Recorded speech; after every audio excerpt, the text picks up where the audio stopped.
Welcome to જય માનપુણા kitchen. હું લાબી આહિર આપ છો ને અમારા જી દ્વારકાધીશ. તો આજે આપણે બનાવીશું વગર કલર અને વગર કેમિકલ ઓરિજિનલ મેંગો ફ્રૂટી. તમને જો મારી રેસીપીના વિડીયો ગમતા હોય તો જય માનપુણા કિચનને સબસ્ક્રાઈબ કરી દેજો, વિડીયોને એક લાઇક કરજો અને વધુમાં વધુ શેર કરજો. મેંગો ફ્રૂટી બનાવવા માટે આપણે લઈ લઈશું આ રીતની 1 પગ કેરી.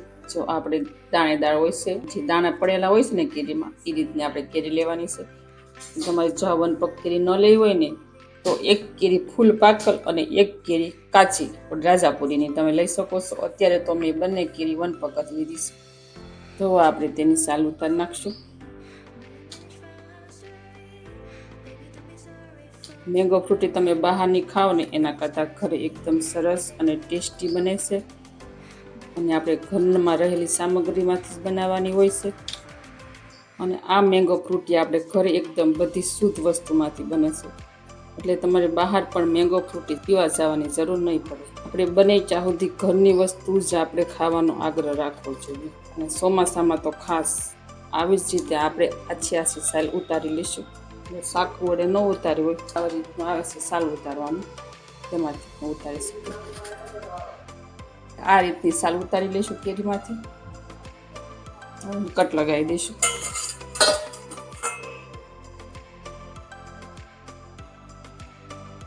કેરીમાં તો ઘણી વસ્તુ બને છે. કાચી કેરીનું તમે શરબત ઉનાળામાં પીવો તો પણ આપણે લૂથી બચીએ અને તેનાથી પણ ઠંડક રહે.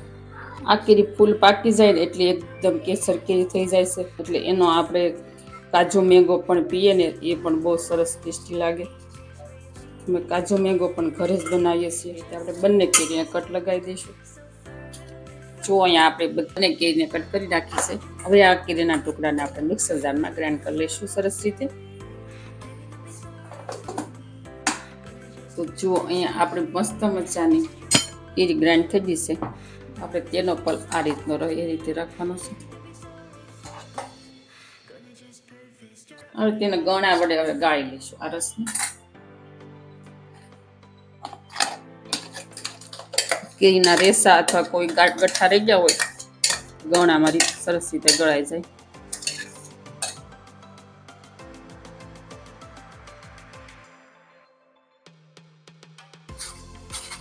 કોક ટુકડા રહી ગયા છે અને આપણે ફરીથી મિક્સર જારમાં ક્રશ કરી લઈશું.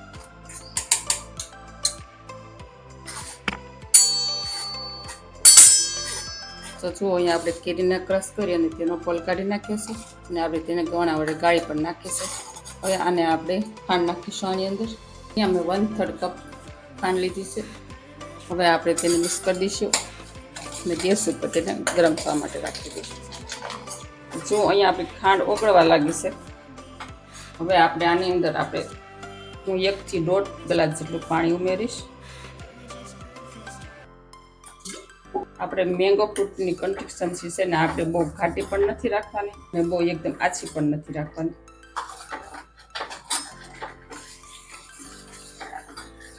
હવે આપણે આને 1 થી 2 ઉપર આવે ને ત્યાં સુધી આપણે તેને કૂક કરી લઈશું.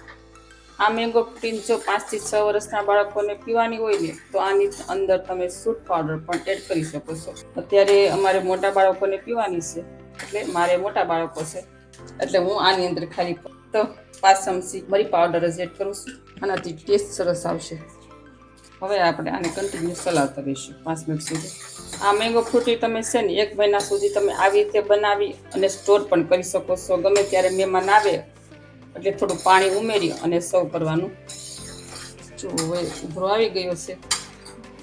હવે હું ગેસની ફ્લેમ બંધ કરી દઈશ. આને આપણે ઠંડુ થાય ને ત્યાર પછી સર્વ કરવાનું છે. તો થોડીક વાર બહાર રાખવાનું, ત્યારબાદ ફ્રીજમાં મૂકી દેવાનું એટલે સરસ ઠંડુ થઈ જાય. તો જુઓ અહીંયા મેંગો ફ્રૂટી તૈયાર થઈ ગઈ છે. હવે આપણે જગમાં ભરી લઈશું. કોઈ પણ આવી તો કાચનો જગ હોય એમાં તેને ભરી લેવાનું. જો તમે આવી રીતનો આખો પૂરો જગ ભરી અને તમે આને મહિના સુધી પણ સ્ટોર કરી શકો છો. અને આને ફ્રીજમાં રહે એટલે 1 થી 2 મહિના સુધી સારી જ રહેશે. સૌ કરતાં પહેલાં આપણે ગ્લાસમાં થોડા બરફના ટુકડા 2-3 નાખી દઈશું. તો હવે આપણે તૈયાર થયેલી મેંગો ફ્રૂટીને ગ્લાસમાં સર્વ કરી લઈશું અને ઠંડી મેંગો ફ્રૂટી પીને મજા માણીશું. તો ફ્રેન્ડ, તમને આ મેંગો ફ્રૂટીની રેસીપી કેવી લાગી તે મને કમેન્ટ કરી જરૂર કહેજો. અને આવી નવી રેસીપીઓ શીખવા માટે જય માં અન્નપૂર્ણા કિચનને સબસ્ક્રાઈબ કરજો, વિડીયોને લાઈક કરજો અને બધું શેર કરજો.